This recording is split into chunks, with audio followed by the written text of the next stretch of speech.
եւ ձեր կողմից որևէ հանցանքի վերաբերյալ տվյալ չներկայացվեց ինձ։ Շնորհակալություն։ Աննա Գրիգորյան, հաջորդ հարցի համար։ Պարոն Նահապետյան, երեք դուք այստեղ նստած եք, ես ելույթ եմ ունենում, վստահ եմ դուք լսել եք եւ իմ հարցադրումներից մեկը վերաբերում էր այս շշերի եւ բազմաթիվ այլ իրերի վրա փակցվող QR կոդերին։ Մեզ լսող մարդկանց ուզում եմ հիշեցնել, որ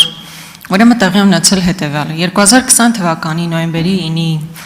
պատերազմի ավարտից հետո, բառացիորեն մի քանի օր հետո, ձևավորվում է ազգային օպերատոր, մենաշնորհային կարգով տրվում է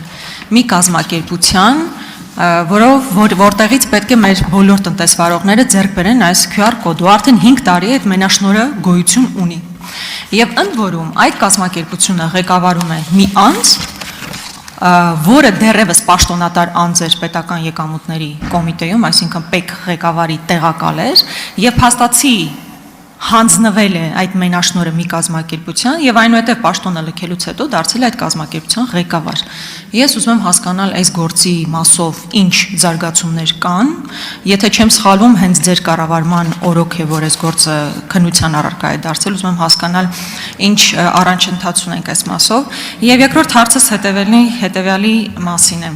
Ուրեմն Գրեկոն, Եվրոպայի խորհրդի կոռուպցիայի դեմ պայքարող պետությունների խումբը պահանջում է, որպեսզի կառավարությունը ավելի թափանցիկ ներկայացնի իր ծախսերը, օրինակ նախագահ, վարչապետը, ինչպես նաև ազգային ժողովի նախագահի իրականացրած արարողակարգային եւ ոչ միայն արարողակարգային ծախսերն ավելի թափանցիկ լինեն, բայց հաճախ բազմաթիվ ծախսեր ուղարկի քողարկվում են եւ այդտեղ ակնհայտ կոռուպցիոն դրսևորումներ կարող ենք տեսնել, միայն այն բանի բերումով, որ ասում են 16 թվականին օրենքի փոփոխություն է տեղի ունեցել եւ ենթակա չէ հրապարակման, բայց ես վստահ եմ, որ Հայաստանի Հանրապետության քաղաքացիները իրավունք ունեն իմանալու, օրինակ, թե որքան գումար է ծախսվել, օրինակ, դաչաների վերանորոգման վրա։ Ես վստահ եմ, մեր քաղաքացիները իրավունք ունեն իմանալու, թե օրինակ երբ Նիկոլ Փաշինյանը կրթվել է նորաձև է արշավի շրջանակներում գնում է Սյունիք կամ այլ մարզեր եւ մի ամբողջ խումբ է իր հետ գնում, դա որքան է արժենում Հայաստանի Հանրապետության քաղաքացու վրա, ես կուզենայի լսել ձեր դիրքորոշումը այս հարցով։ Շնորհակալություն, Տիկին Գրիգորյան։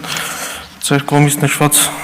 դեպքով այո հակակոռուպցիոն կոմիտեում 2025 թվականի ապրիլի 1-ին նախաձեռնվել է քրեական վարույթ քրեական օրենսգրքի 300 նախին քրեական օրենսգրքի 300 հոդվածի եւ նաեւ ներկա գործող քրեական օրենսգրքի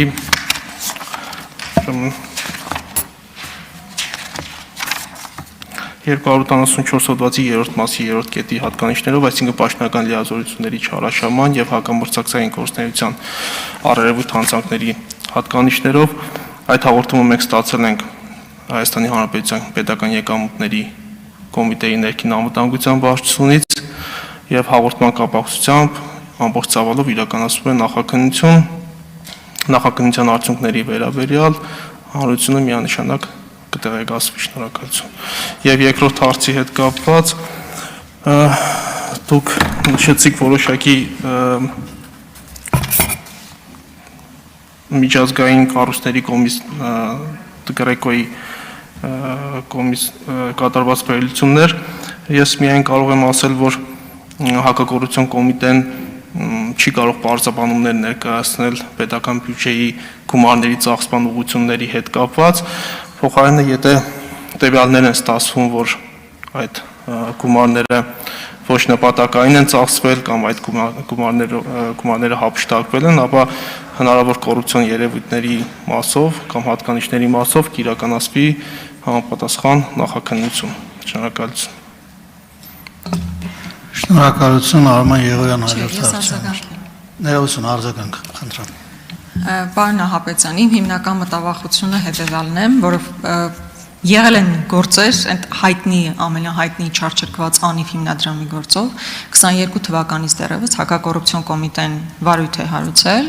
հիմա 25 թվականն է եւ մենք տեսնում ենք, որ որևէ առաջընթաց չկա։ Ասում են քննությունը գնում է, հարցաքննվել են մարդիկ, բայց փաստն այն է, որ նույնիսկ չեք հասել այն փուլին, որ մեղադրյալ ներգրաված լինի գործում։ Հետևաբար ես մտավախություն ունեմ եւ ես կուզենայի, որ իմ մտավախությունը իրականություն չդառնա, որ այս գործն էլ նույն վախճանն ունենա։ Երկրորդ մասով դուք ասում եք, այ եթե մենք ունենանք տվյալներ, որ կա կոռուպցիոն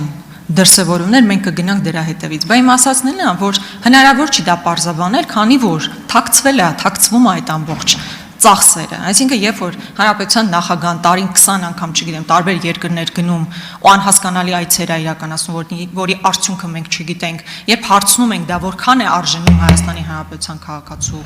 գրպանին, մենք այդ ծախսերի տվյալները չունենք, հետեւաբար մենք չենք կարող ասել, այստեղ կոռուպցիա կա թե չկա։ Իմ ասածը դա է, որ քանի դեռ թափանցիկ չի, իսկ Գրեկոն պատահական կառույց չի։ Ասում է, որ պետք է թափանցելիությունը ապահովել։ Ես իմ հարցադրումն էստեղ է։ Արդյոք դուք չեք կարծում, որ իսկապես պետք է ապահովել թափանցիկություն, որը ձեզ ավելի ձեր գործն ավելի կհեշտացնի։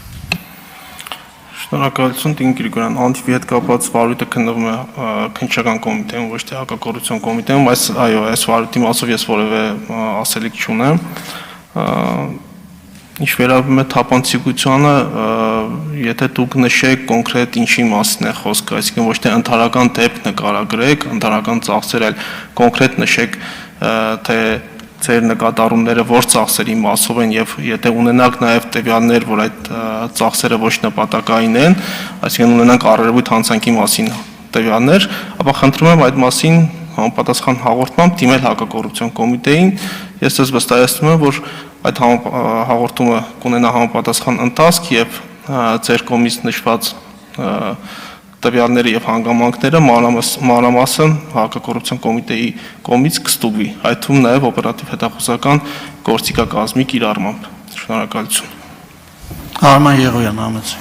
Շնորհակալություն, պարոն Նահապետյան, դուք ներկայացնում եք ձեր նախորդողի ղեկավար